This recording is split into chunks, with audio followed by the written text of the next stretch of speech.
Hello everyone, and welcome to this week's episode of Pulp Crazy. I'm Jason Aiken. This is the first Pulp Crazy episode in the new year, and I hope everyone had a happy new year. In this episode I will be discussing The Shadow, Green Hornet, Dark Nights. Dark Nights is a 5-issue comic book miniseries written by Michael Uslan and illustrated by Keith Burns, published by Dynamite Entertainment in 2013. The story is set in 1939 and takes place in Chicago, Detroit, and New York City. The Shadow teams up with the Green Hornet and Kato in order to stop Sherwan Khan from using the Gerasol as a power source for a death ray. In addition to the Shadow, Green Hornet, and Kato, Dark Nights also features a pretty sizable cast of supporting characters from the Shadow and Green Hornet stories, as well as historical figures such as Nikola Tesla and Franklin Delano Roosevelt. There are also some cool references to other classic pulp characters, such as the Avenger, Doc Savage, and Nick Carter. The characters are not named, but there are certain offices in the Empire State Building that hint that they are part of this universe as well. Uslan continues to show his talent for blending fiction and history together, as he did with Batman Detective Number 27.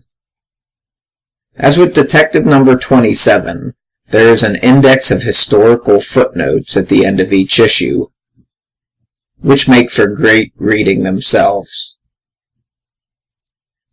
For high-grade historical crossover fiction, Uslan is one of the best out there right now, in my opinion. Dark Nights does a great job balancing time between the main characters and their respective supporting casts, while also doing justice to Sherwan Khan as the main villain. Dark Nights is pulp at its finest.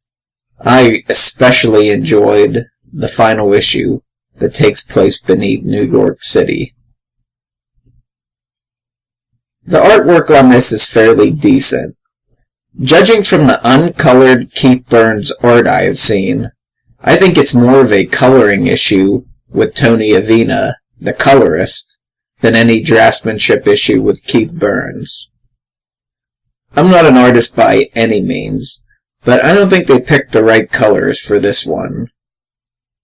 You can judge for yourself though, as I included some black and white pages in the video, as well as some color interiors. This is a real treat of a story. It's the best Shadow comic story I've read since Garth Ennis's launch of the character Dynamite.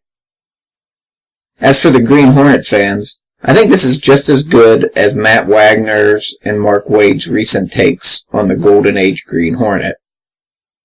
Fans of both characters should definitely check this out. The collection is due out on March 18th, 2014, but if you can't wait, your local comic shop might have the issue still on the shelves.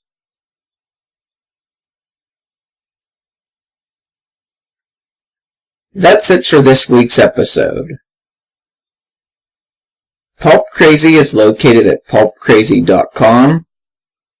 I'm at Pulp Crazy on Twitter and facebook.com/pulpcrazy. My YouTube channel is youtube.com/pulpcast. You can also email me at pulpcrazy@gmail.com.